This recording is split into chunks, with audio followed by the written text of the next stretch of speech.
আসসালামু আলাইকুম। আমি পারভিন, তোমরা দেখছো আমার ইউটিউব চ্যানেল এইচএস একাডেমি।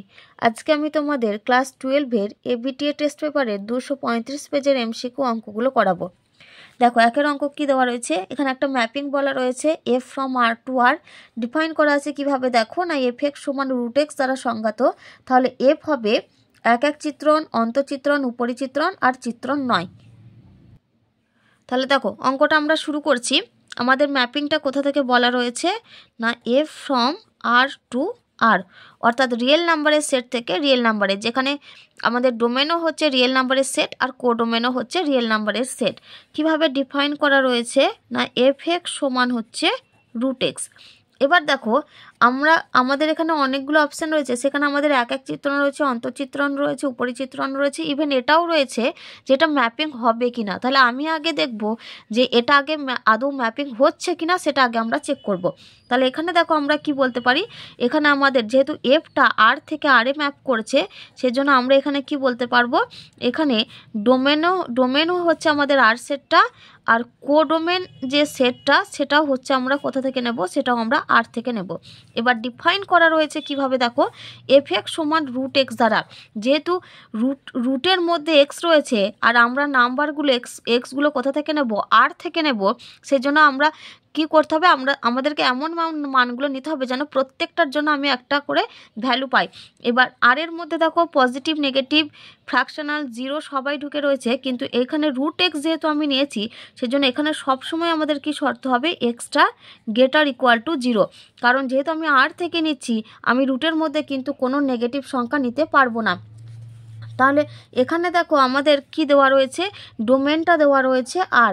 আবার আমরা যদি পাই যে যদি আমরা এফ এক্সের মানটা লেস দ্যান 0 নিয়ে নিই, তাহলে আমরা এফ এক্স সমান রুট এক্স, এটা দেখো, এটা আমাদের ডিফাইনই হবে না, এটা নট ডিফাইন্ড, এটা ডিফাইন হবে না। কারণ রুটের মধ্যে এফ এক্স লেস দ্যান 0 নেওয়া মানে রুট এক্স যে মানটা রয়েছে, এখানে এক্সের মানগুলো কীরকম চলে আসবে, রুটের মধ্যে -1, -2, যেগুলো কোথাকার নাম্বার হয়ে যাবে, যেগুলো সব একটা ইমাজিনারি নাম্বার, অর্থাৎ কমপ্লেক্স নাম্বারের একটা সেট থেকে নেওয়া হয়ে যাবে।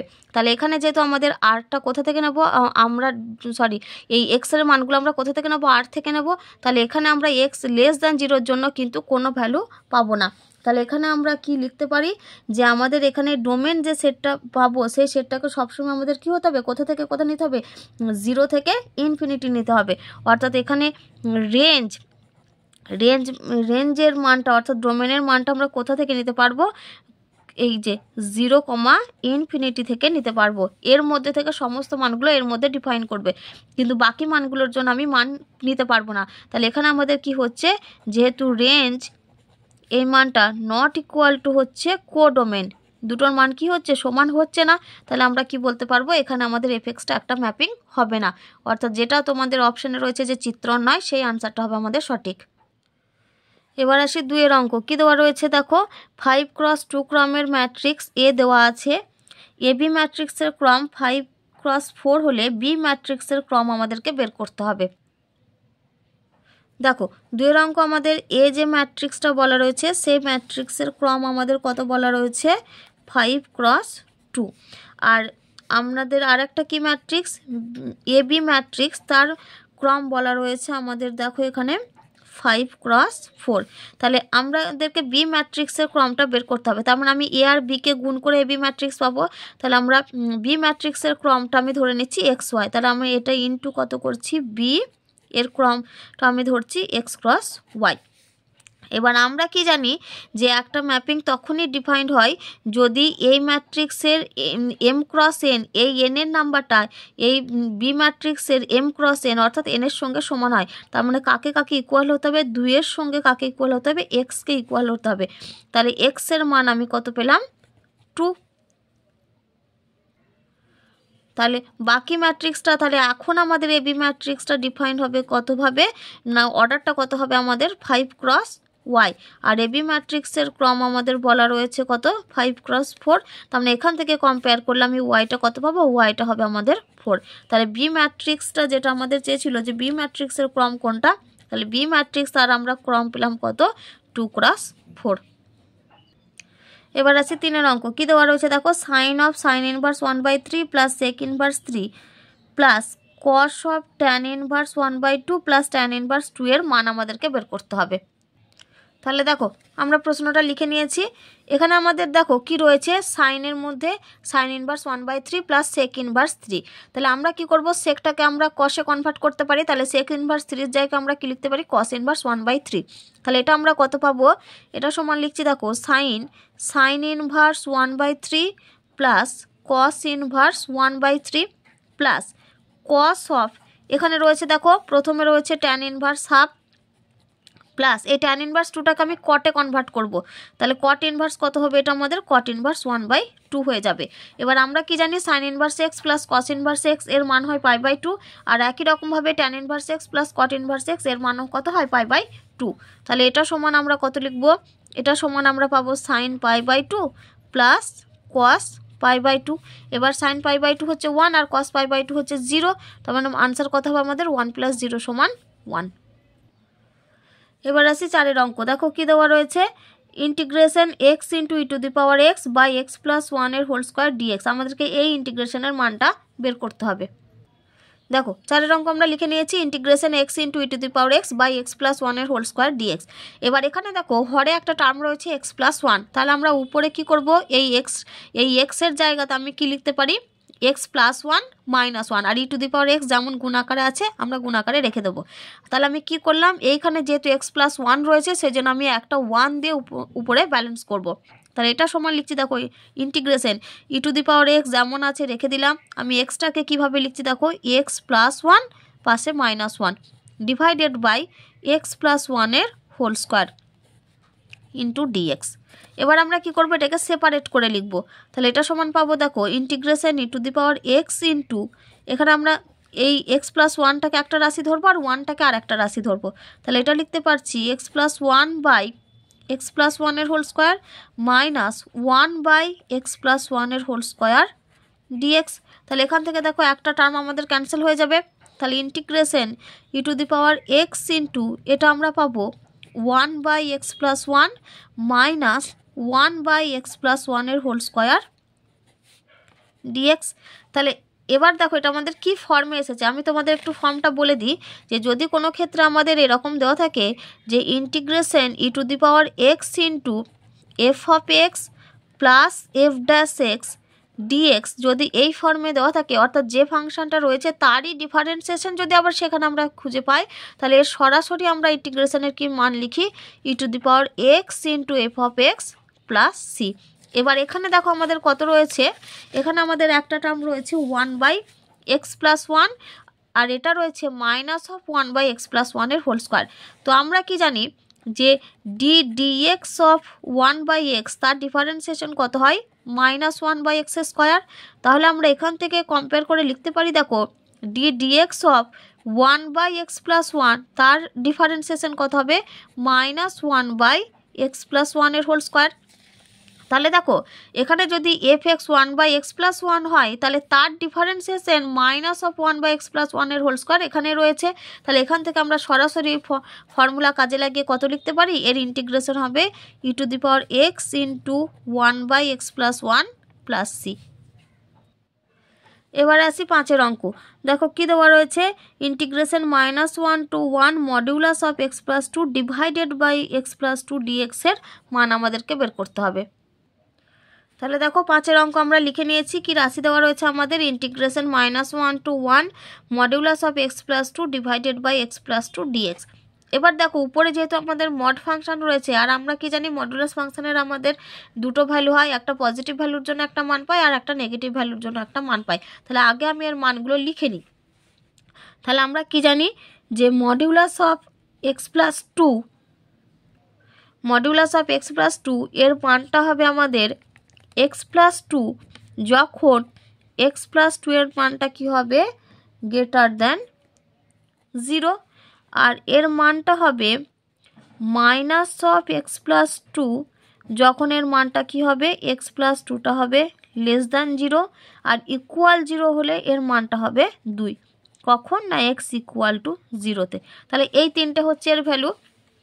তাহলে দেখো x+2 মানটা আমরা যখন নেব তখন x+2টাকে কি হতে হবে গ্রেটার দ্যান 0। এবার x+2 গ্রেটার দ্যান 0 মানে আমরা কি বলতে পারি xটা গ্রেটার দ্যান হচ্ছে -2। তার মানে এখান থেকে আমরা আর কি লিখতে পারি এটা সমান x+2 যখন x এর মানটা হচ্ছে গ্রেটার দ্যান -2 অর্থাৎ -2 এর থেকে যদি বড় হয় তখন আমরা কি নিতে পারবো এর মানটা হচ্ছে x+2।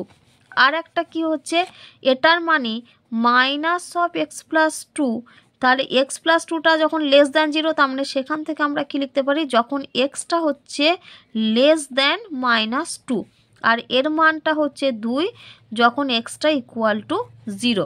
এবার দেখো যদি আমরা সংখ্যা রেখা টানি তাহলে যখন এখানে কত কত রয়েছে -2 এর থেকে বড়তে কিছু মান রয়েছে, -2 এর ছোটতে কিছু মান রয়েছে, আর 0তে কত মান রয়েছে 2। তাহলে এখানে মনে করো x = 0 আর এই দিকে মনে করো এটা হচ্ছে x = 2 আর এই দিকটা হচ্ছে x = -2। তাহলে এবার দেখো কি বলা রয়েছে আমাদের এখানে -2 এর বড়তে কিছু মান নেব, -2 এর ছোটতে কিছু মান নেব। তাহলে দেখো যদি আমরা -2 এর বড়তে মান নিই তাহলে এইখানটা যদি -2 হয় তাহলে তার থেকে বড় মান নেব মানে এটা এই দিক বরাবর যাবে। তাহলে দেখো -2 এর বড় রাশি মানে এদিক বরাবর যাবে, -2 এর ছোট রাশি মানে সেটা এই দিক বরাবর যাবে। এবার হচ্ছে আমরা এখানে কোন ভ্যালুটা নেব। আমাদের ইন্টিগ্রেশনের লিমিটের দিকে যদি তাকাই তাহলে এখানে আপার লিমিট হচ্ছে 1, লোয়ার লিমিট হচ্ছে -1। তাহলে -2 এখানে রয়েছে তার মানে -1 কোথায় থাকবে ঠিক এই জায়গাটাতে, তার মানে এখানে আছে -1 আর এরকম একটা জায়গাতে আছে মনে করো আমাদের 1। এবার আমাদের কি নিতে বলেছে -1 থেকে 1 লিমিটটা নেব।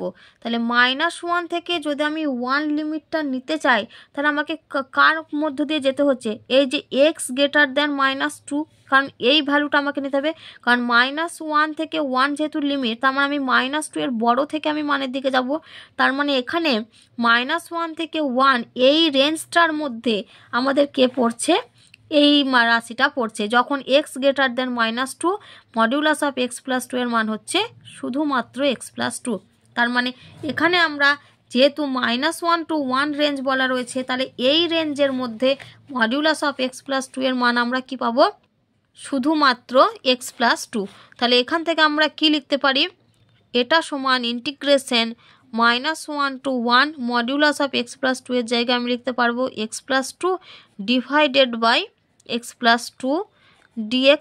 তাহলে এই দুটো আমাদের ক্যান্সেল হয়ে গেলে পড়ে থাকবে শুধুমাত্র x। তাহলে ইন্টিগ্রেশন -1 to 1 dx আর এটা মানে হচ্ছে x লিমিট কোথা থেকে কোথায় -1 to 1। তাহলে আপার মাইনাস লোয়ার করলে আমরা কত পাবো 1 মাইনাস অফ -1 দ্যাট ইজ 1 + 1, তার মানে আনসার হবে আমাদের 2।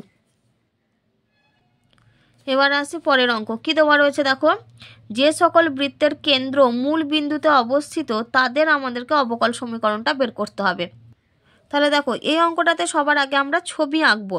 আমাদের কীরকমভাবে বৃত্তগুলো অবস্থান বলেছে না বৃত্তের কেন্দ্র হচ্ছে মূল বিন্দুতে। তাহলে যদি আমরা এক্স অ্যাক্সিস আর ওয়াই অ্যাক্সিসটা নিই তাহলে এইখানটা হচ্ছে আমাদের মূল বিন্দু আর এই জায়গাটাতেই হচ্ছে বৃত্তের কেন্দ্র। তার মানে আমাদের বৃত্তের মানে ছবিটা কীরকম হবে এরকম একটা ছবি হবে। এটা হচ্ছে আমাদের বৃত্তের ছবি যার রেডিয়াসটা কত নেব আমরা a আর কেন্দ্রটা মূল বিন্দুতে মানে কেন্দ্র হচ্ছে 0,0। তাহলে আমরা কি জানি যদি আলফা বিটা কেন্দ্র হয় আর রেডিয়াস যদি r হয় তাহলে সেক্ষেত্রে বৃত্তের সমীকরণ হয় কত x মাইনাস আলফার whole square plus Y minus বিটার হোল স্কোয়ার সমান আমরা কি লিখি r স্কোয়ার লিখি। কিন্তু এখানে আমাদের আলফা বিটাটা কোথায় আলফা বিটা হচ্ছে আমাদের 0,0 বিন্দুতে আর আমরা ধরে নিচ্ছি রেডিয়াসটা হচ্ছে a। তাহলে এখান থেকে আমরা বৃত্তের সমীকরণ কত পাবো অতএব x মাইনাস 0 হোল স্কোয়ার মানে এটা হয়ে যাবে x square plus Y minus 0 whole square মানে ওয়াই স্কোয়ার এটা সমান হচ্ছে a স্কোয়ার। তাহলে এই ইকুয়েশনটার আমরা কি করব ডিফারেন্সিয়াল ইকুয়েশন বের করব। তাহলে আমরা বোথ সাইডে আগে শুরুতে ডিফারেন্সিয়েশন করে দিই। তাহলে অতএব দিয়ে আমরা এটাকে আমি ফার্স্টে 1 নাম্বার নাম দিলাম। তাহলে এখান থেকে ডিফারেন্সিয়েশন করলে আমরা কত পাবো 2x প্লাস এখানে কত পাবো দেখো 2y into dy dx equal to 0। তাহলে এখান থেকে আমরা দুইটাকে যদি ক্যান্সেল করে দিই তাহলে আমরা কত পাবো, X plus Y into DY DX equal to 0। তাহলে দেখো আমাদের প্যারামিটার অপসারণ হয়ে গেছে। তাহলে এটাই হচ্ছে আমাদের নির্ণয় অবকল সমীকরণ। তাহলে অবকল সমীকরণটা আমরা কত পেলাম, X plus Y into DY DX equal to 0। এবারে আসি 7 অঙ্ক। দেখো কি দেওয়া রয়েছে, y সমান 1 plus X by 1 factorial plus X square by 2 factorial plus X cube by 3 factorial plus dot dot infinity হলে d2y dx2 এর মান আমাদেরকে বের করতে হবে। তাহলে দেখো 7 অঙ্ক আমাদের কি দেওয়া রয়েছে, y সমান 1 plus X by 1 factorial plus X square by 2 factorial plus X cube by 3 factorial plus dot dot কত ইনফিনিটি পর্যন্ত। এবার আমরা কি জানি, এটা হচ্ছে একটা এক্সপেনশন সিরিজ। এটা কার মান না, এটা এখান থেকে আমরা সরাসরি লিখতে পারি এটা হচ্ছে আমাদের ই টু দি পাওয়ার এক্স এর মান। তাহলে অতএব দিয়ে আমরা কি লিখতে পারি, অতএব ওয়াই সমান ই টু দি পাওয়ার এক্স। তাহলে আমরা বোথ সাইড ডিফারেন্সিয়েশন করলে কত পাবো, অতএব ডিওয়াই ডিএক্স সমান ই টু দি পাওয়ার এক্স। তাহলে এখান থেকে আমাদের সেকেন্ড অর্ডার ডেরিভেটিভ করলে আমরা কত পাবো, অতএব d2y dx2 সমান ই টু দি পাওয়ার এক্স। তাহলে আবার ই টু দি পাওয়ার এক্স এর মানটা কার সঙ্গে সমান, y এর সঙ্গে সমান। তার মানে এটা সমান আমরা কত লিখতে পারি, y। তাহলে d2y dx2 এর ভ্যালু আমরা কত পেলাম, y। এবার আসি পরের অঙ্ক। দেখো কি দেওয়া রয়েছে, পরের অঙ্ক আছে আমাদের 2x সমান 3y সমান -z এবং 6x সমান -y সমান -4z সরল রেখা দ্বয়ের মধ্যবর্তী কোণ কত হবে সেটা আমাদেরকে বের করতে হবে। এবার যখন তোমাদের কোনো সরলরেখার মধ্যবর্তী কোণ বের করতে বলবে, তোমরা যদি অপশানে 0 ডিগ্রি আর 90 ডিগ্রি পাও, এখানে যেমন দেখো অপশানে 0 ডিগ্রিও রয়েছে আর 90 ডিগ্রিও রয়েছে।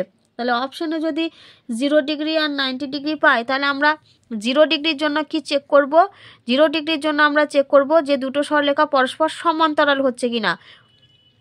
সরলরেখা দুটো সমান্তরাল হওয়ার শর্ত কি না, প্রথম সরলরেখার দিক অনুপাত বের করব আর দ্বিতীয় সরলরেখার দিক অনুপাত দেখব ওই দুটো আমাদের ইকুইভ্যালেন্ট হচ্ছে কিনা। অর্থাৎ কোনো একটা টার্ম দিয়ে গুণ করে আমি পরের দিক অনুপাতের মানটা পাচ্ছি কিনা সেটা আমরা চেক করব। আর 90 ডিগ্রি চেক করার জন্য আমরা কি করব না, দিক অনুপাতগুলোকে যদি গুণ করে তাদেরকে যোগ করি আর যোগফলের মানটা যদি আমাদের 0 আসে, তাহলে আমরা সেখান থেকে সরাসরি কি বলতে পারবো যে সরলরেখা দুটি পরস্পর লম্বভাবে অবস্থান করবে। তাহলে এখানে দেখো সরলরেখা দুটো সমীকরণ কি দেওয়া রয়েছে, 2x সমান 3y সমান -z।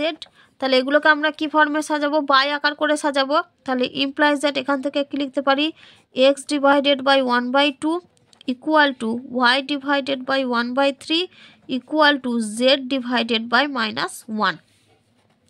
আর একটা সরলরেখা সমীকরণ আমাদের কি দেওয়া রয়েছে, দেখো আর একটা দেওয়া রয়েছে 6x equal to -y equal to -4z।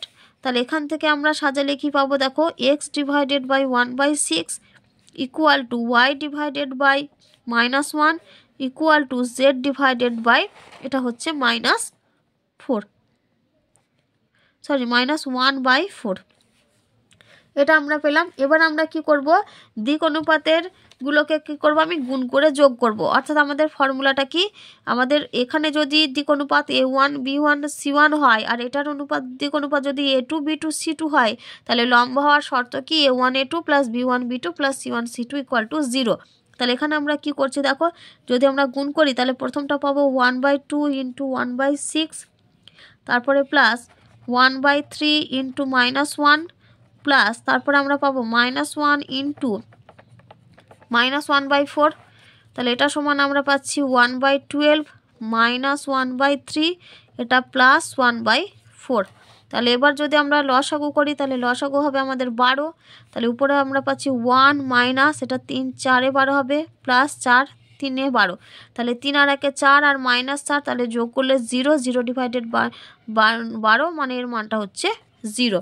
তাহলে আমি কি পেলাম, দিক অনুপাতগুলোর গুণফলের যোগফলের ভ্যালুটা কত এসেছে, 0 এসেছে। আর আমি কি বলেছিলাম, যদি যোগফলের মানটা 0 আসে তাহলে সরলরেখা দুটি অবশ্যই পরস্পর লম্বভাবে অবস্থান করবে। অর্থাৎ এখানে আমাদের মধ্যবর্তী কোণের মানটা জানতে চেয়েছিল। তাহলে মধ্যবর্তী কোণের মান কত হবে, 90 ডিগ্রি হবে। দেখো 9 অঙ্ক কি দেওয়া রয়েছে, কোনো দ্বিপদ নিবেশনে সাফল্যের সম্ভাবনা 1/4, সমক পার্থক্য 3 হলে গড় মান কত হবে সেটা আমাদেরকে বের করতে হবে। তাহলে দেখো এখানে কি কি দেওয়া রয়েছে। সাফল্যের সম্ভাবনা আমরা সবসময় কি দ্বারা ডিনোট করি, পি দ্বারা, স্মল পি। তাহলে স্মল পি এর মান হচ্ছে 1/4। তাহলে স্মল পি যদি 1/4 হয় তাহলে সেখান থেকে আমরা কিউ কত পাবো, 1 - 1/4। তাহলে কিউ সমান হচ্ছে 1 - 1/4, মানে এটা হচ্ছে 3/4। এবার আর কি আমাদেরকে বলা রয়েছে, সমক পার্থক্য বলা রয়েছে আমাদের 3। তাহলে আমরা সমক পার্থক্যের ফর্মুলা অর্থাৎ স্ট্যান্ডার্ড ডেভিয়েশন এর ফর্মুলা আমরা কি জানি, √n/p/q। তাহলে এর মান কত বলা রয়েছে, এর মান হচ্ছে 3। তাহলে বোথ সাইড যদি আমরা স্কোয়ার করে দিই তাহলে আমরা এখান থেকে কত পাবো, n/p/q সমান হচ্ছে 9। এবার আমাদেরকে কি চেয়েছে, গড় মান চেয়েছে। তাহলে গড় মানের আমরা ফর্মুলা কি জানি, এনপি। তাহলে এখান থেকে সরাসরি আমি এনপি ভ্যালুটা বের করব। তাহলে এনপি সমান কত পাবো, 9/q। তাহলে এটা সমান আমরা পাবো দেখো 9 ডিভাইডেড বাই কিউ এর মান কত, 3/4। তাহলে 9 ডিভাইডেড বাই 3/4। তাহলে এটা সমান আমরা কত পাচ্ছি, 9 × 4/3। তাহলে কাটাকাটি করি, তাহলে 3 × 3 = 9। তাহলে মান কত পাবো আমরা, 3 × 4 = 12। তাহলে আমাদের এখানে চেয়েছিল গড় মান, তাহলে গড় মান আমরা কত পেলাম, 12। এবার আসি 10-এর অঙ্ক। কি দেওয়া রয়েছে দেখো, 1, 2, 3, 4 অঙ্কগুলি থেকে পুনঃস্থাপন না করে পরপর দুটি অঙ্ক তুললে তোলা অঙ্ক দুটির সমষ্টি অযুগ্ম হওয়ার সম্ভাবনা। তার মানে আমাদের এখানে কার মান দেওয়ার বের করতে হবে, আমাদেরকে এখান থেকে যে দুটো অঙ্ক তুলবো তাদের সমষ্টিটাকে কি হতে হবে, অযুগ্ম সংখ্যা হতে হবে। তাহলে এখানে দেখো কি কি অঙ্ক দেওয়া রয়েছে, 1, 2, 3 আর 4, এই 4টে অঙ্ক দেওয়া রয়েছে। তার মানে এখানে মোট মানটা কত হচ্ছে, এবার 4। এবার 4টে থেকে আমি কটা অঙ্ক তুলছি, দুটো অঙ্ক তুলছি। তার মানে এখান থেকে মোট ঘটনা আমি কি বলতে পারি, যে 4টি থেকে যেহেতু দুটো ঘটনা তুলছি তার মানে এখানকার আর যেটা মোট ঘটনা সেটা হবে 4c2। এবার বলেছে অযুগ্ম হওয়ার সম্ভাবনা চেয়েছে। এবার আমরা কি জানি, অযুগ্ম সংখ্যা হতে গেলে আমাকে কি করতে হবে, সমষ্টিকে যদি অযুগ্ম হতে হয় তার মানে অবশ্যই আমাকে একটা জোড় সংখ্যা থেকে একটা জোড় সংখ্যা নিতে হবে আর একটা বিজোড় সংখ্যা নিতে হবে, তবে আমি মানটা কি পাবো, অযুগ্ম পাবো। কারণ আমি যদি দুটো যুগ্ম সংখ্যা যোগ করে দিই তার মানে সেখানে আমি যুগ্ম সংখ্যা পাবো। তার মানে আমাদেরকে কি করতে হবে, একটা অযুগ্ম সংখ্যা নিতে হবে আর একটা যুগ্ম সংখ্যা নিতে হবে। যেমন আমি যদি 2 আর 3 নিই তার মানে এই দুটোকে যোগ করলে কত পাবো, 5 পাবো। 2 আর 1 যদি নিই তার মানে 3 পাবো। তাহলে আমি কি পাচ্ছি, অযুগ্ম সংখ্যা পাচ্ছি। তাহলে আমরা অযুগ্ম সংখ্যাটাকে তুলবো কিভাবে, তার মানে এখানে যুগ্ম সংখ্যা রয়েছে দেখো 2 আর 4 দুটো, আর যুগ্ম সংখ্যা হচ্ছে দুটো আর অযুগ্ম সংখ্যা হচ্ছে দুটো, 1 আর 3। তাহলে আমি যুগ্ম সংখ্যা থেকে যখন একটা তুলবো তাহলে বাকিটা আমি কোথা থেকে তুলবো, অযুগ্ম থেকে আমাকে তুলতে হবে। তাহলে যুগ্ম থেকে তোলার যেটা ঘটনা সেটাকে আমরা কত বলি, 2c1। আবার অযুগ্ম থেকে যদি দুটো থেকে আমি একটা তুলবো তাহলে সেটা হবে 2c1। আর মোট ঘটনা হচ্ছে 4c2, তার মানে ডিভাইডেড বাই 4c2, ওটাই হবে আমাদের আনসার। তাহলে আমি অঙ্কটা করছি দেখো। তাহলে এখানে দেখো আমাদের মোট ঘটনা হচ্ছে, টোটাল সংখ্যা দেওয়া রয়েছে 4টে, সংখ্যা তুলছি আমরা দুটো, তার মানে মোট ঘটনা হবে আমাদের 4c2। আর আমাদের দুটো যুগ্ম সংখ্যা দুটো অযুগ্ম সংখ্যা, তার মানে আমি যুগ্ম থেকে একটা তুলবো অযুগ্ম থেকে একটা তুলবো। তার মানে যুগ্ম থেকে যখন তুলবো সেটা একটা হবে 2c1, আর অযুগ্ম থেকে যখন একটা তুলবো তাহলে সেটাও হবে 2c1। তার মানে এখানে আমাদের মোট সম্ভাবনা কত হবে, না মোট সম্ভাবনা হবে 2c1 into 2c1 divided by আমরা কত পাবো, 4c2। তাহলে 2c1 তার ভ্যালু হচ্ছে 2, আবার 2c1 তার ভ্যালু হচ্ছে 2, আর 4c2 এর ভ্যালু কত হয়, এর ভ্যালু হয় 6। তাহলে 2, 2, 3 এ 6, তার মানে এর তোলার সম্ভাবনা কত, 2/3। এটাই হচ্ছে আনসার। আজকের ভিডিও এই পর্যন্তই। তোমাদের যদি আমার পড়ানো ভালো লেগে থাকে তাহলে আমার ভিডিওটি লাইক করবে, চ্যানেলটি সাবস্ক্রাইব করবে আর শেয়ার করে দেবে। ভালো থেকো, ধন্যবাদ।